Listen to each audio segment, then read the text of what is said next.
Bonjour et bienvenue sur Codable.tv avec François Jolin. Aujourd'hui, que vous soyez particulier ou une entreprise, nous allons reprendre le contrôle sur l'IA. Nous allons déployer notre propre chat GPT.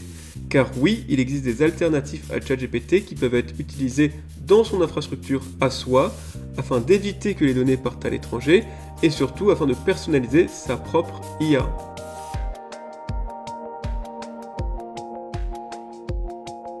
Difficile de passer à côté de ChatGPT, cette IA conversationnelle permet de répondre à tout, de la programmation à la médecine en passant par le juridique. ChatGPT a beaucoup de qualités, cependant il bute sur deux problématiques. Il appartient à OpenAI, une entreprise américaine, et toutes vos données se trouvent chez elle. Il y reste général et ne peut guère répondre sur une connaissance pointue spécifique à un métier. Aussi, pour des besoins de souveraineté, de confidentialité ou de spécialisation dans un domaine particulier, il peut être nécessaire d'avoir sa propre IA.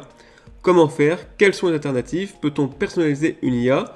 Peut-on déployer sa propre IA dans son infrastructure? Premièrement, quelle IA existe? ChatGPT fait office d'arbre qui cache la forêt. Il existe d'autres propositions. Il faut commencer par élaguer. Nous parlerons des robots conversationnels de dernière génération. Ces robots manipulent du texte pour répondre aux demandes des utilisateurs à travers une technologie appelée Large Language Model, LLM.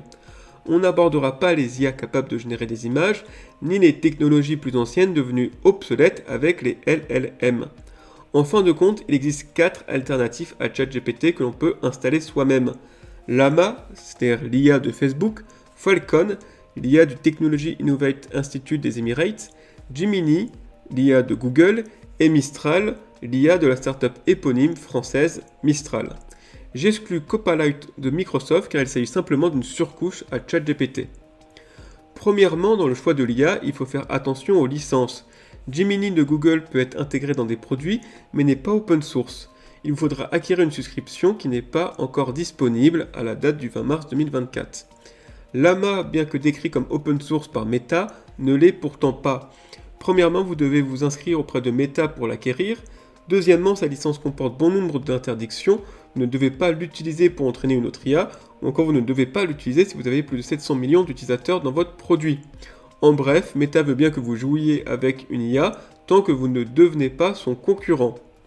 Falcon est lui aussi dit open source, cependant il n'autorise pas l'usage commercial en SaaS, c'est-à-dire vous ne pouvez pas proposer une plateforme de ChatGPT en utilisant Falcon.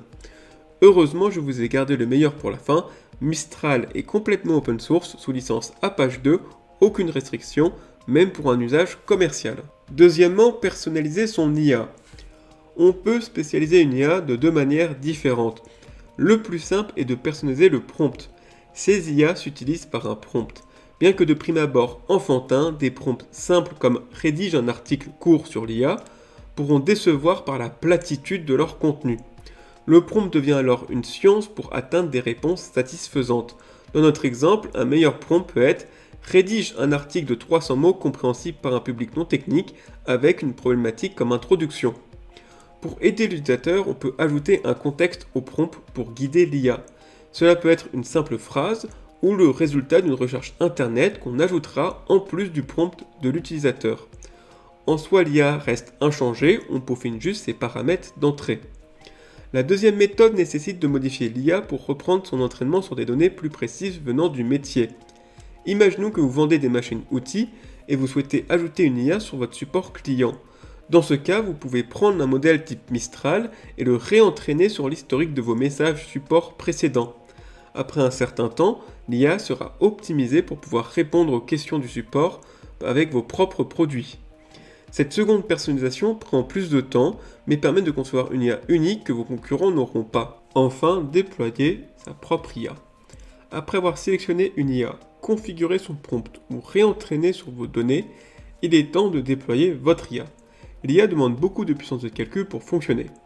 Il est possible de déployer une IA à moindre coût dans son infrastructure. J'ai pu déployer une IA sur un ordinateur à 800 francs. Elle est accessible en ligne à appgeniusid.ch. Le lien est en description. Le plus important est de choisir l'IA. Les IA vues plus haut comme Llama, Falcon ou Mistral sont disponibles en plusieurs tailles que l'on compte en milliards de paramètres.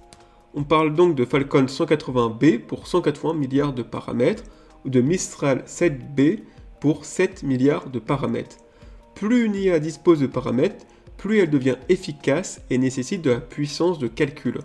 Par exemple, un modèle 7B, donc 7 milliards de paramètres, demande une carte graphique type Nvidia A100.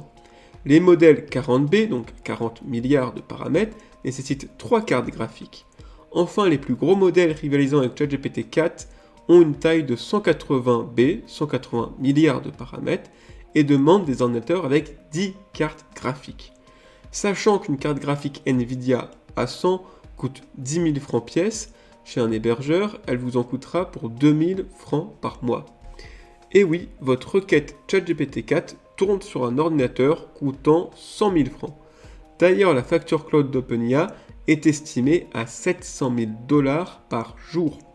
Cela représente donc un coût pour déployer son IA. Heureusement, encore une fois, je vous laisse le meilleur pour la fin. Les ordinateurs d'Apple avec leurs puces M1, M2 ou M3 semblent être aussi performants que des cartes graphiques. Mon IA cité plus haut app.geniusid.ch tourne actuellement sur un Mac mini d'une valeur de 800 francs avec l'IA Mistral 700 milliards de paramètres. On peut donc drastiquement réduire la facture en reprenant son infrastructure chez soi.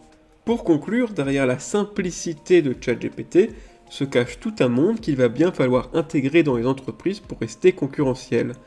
Utiliser sa propre IA n'est ni une tâche triviale, ni une tâche d'expert réservée à une caste en IA.